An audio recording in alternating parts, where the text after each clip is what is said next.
Donc aujourd'hui, les antibiotiques, c'est pas automatique parce que les bactéries mutent. Donc grand 3, mutation des prokaryotes et antibiotiques. Vous avez ici l'action de la pénicilline, donc le premier antibiotique Fleming 1928, sur une bactérie. Donc cet antibiotique agit en empêchant l'action de l'enzyme qui permet de lier les éléments de la paroi. Donc cette paroi est détruite et donc le cytoplasme sort de la cellule est détruite de cette façon. Mais il y a d'autres modes de fonctionnement des antibiotiques, vous l'avez vu au travers les films, comme empêcher la synthèse d'ADN, c'est-à-dire la réplication, ou empêcher la synthèse d'ARN, donc travailler sur l'intérieur de la cellule, ou empêcher encore la synthèse des protéines. Vous avez réalisé un antibiogramme, c'est-à-dire vous avez testé l'efficacité de différents antibiotiques sur une population de bactéries coulées dans la gélose. Tout d'abord, grand A, quelles sont les conséquences des mutations? On retrouve ici l'action de la pénicilline. Vous pouvez noter le document de référence. Donc les mutations font que les bactéries résistent aux antibiotiques. On voit cette souche ancestrale qui réagit très bien aux 4 antibiotiques, peut-être un petit peu moins à celui-ci, et la souche dérivée qui résiste quasiment à chaque antibiotique avec à peine une petite réaction pour les antibiotiques 2 et 3, mais très faible. L'enzyme qui est modifiée et qui permet cette résistance avec 2 souches d'Escherichia coli qui sont étudiées ici. Donc des mutations spontanées, c'est le hasard qui est responsable de ces mutations, provoquent une variation génétique dans les populations de bactéries. Parmi ces variations, certaines peuvent être neutres, sans conséquence, certaines peuvent détruire la bactérie, tant mieux pour nous, mais certaines, malheureusement, vont faire apparaître des résistances aux antibiotiques. Et c'est là qu'en abusant des antibiotiques, on va pouvoir sélectionner ces résistances, donc grand B, devenir des formes résistantes. Alors la France a longtemps été championne d'Europe de la consommation d'antibiotiques. Ici, c'est un document qui date de 2005 où nous étions les champions. Aujourd'hui, aux chances, nous avons la Grèce qui nous dépasse, mais ça n'est pas réjouissant pour autant. Et vous voyez que la résistance des pneumocoques, tout ce qui est responsable de bronchite notamment, enfin tout ce qui est lié au système pulmonaire, nous avons la palme avec une résistance de plus de 50%, donc peu d'antibiotiques qui restent efficaces face à ces bactéries. On a ici 3 types d'antibiotiques dans le document de la page 274. Vous aurez les indications des 3 antibiotiques testés qui sont ici en dessous de l'image. Vous avez notamment cet antibiotique qu'il n'est plus fort intéressant de prescrire puisque son taux de sensibilité est de 60%, était de 60% en 96.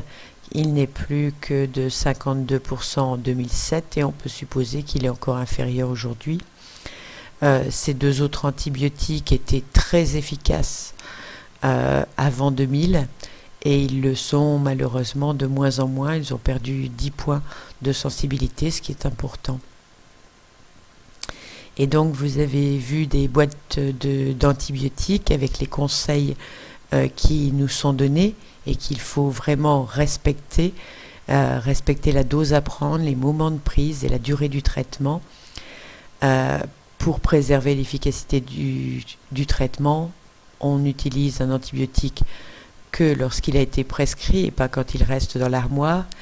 On respecte donc l'ordonnance, On ne réutilise pas les restes d'antibiotiques, même si on pense avoir la même maladie que son frère ou sa sœur.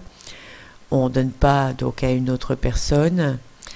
Et quand le traitement est terminé, on rapporte les médicaments pour pas qu'ils soient en contact avec l'eau. Si on le met dans la poubelle, il va finir dans une déchetterie, et peut être en contact avec l'eau. Il faut qu'il y ait une destruction. Rôle de l'environnement dans l'évolution des populations, ça c'est très important. C'est une idée très importante en biologie. On a longtemps cru, sous l'impulsion de Lamarck, que l'évolution se faisait pour quelque chose. Darwin est venu contredire ça et a été conforté dans ses idées par de nombreux chercheurs ensuite. Donc Lamarck, lui, pensait que c'était les caractéristiques de l'environnement qui dirigent les mutations, alors que Darwin, lui, pense que les mutations sont dues au hasard, et ça, vous l'avez vu en seconde et revu ici en première, et que l'environnement ne joue qu'un rôle de sélection des variants. C'est ici le cas.